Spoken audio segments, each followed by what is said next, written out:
Just one last point. We said that this gzera that the Jews aren't allowed to say Kriyas Shema happened in the during the Byzantine period. If I remember correctly, that's what it says.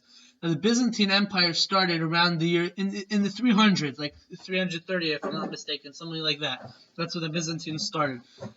I believe they were already Christian at that point, so that we don't have to deal with that in Kuda.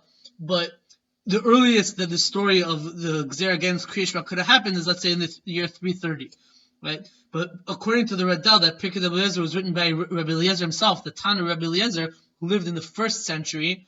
So now we're missing like 200 years, right? How could we be referring to a Gzera that happened 200 years after Rabbi Eliezer lived?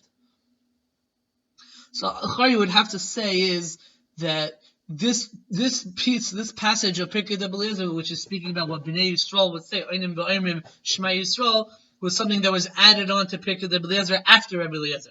Meaning the core of the Sefer was written in, let's say, the 1st century, coming from Rabbi Eliezer himself, and then this was added on afterwards in a later period, in the time of, in the year, let's say, in the 300s, 400s, in the time of Amirahim, it was added on later. All right, we'll stop over here. Okay, good vach.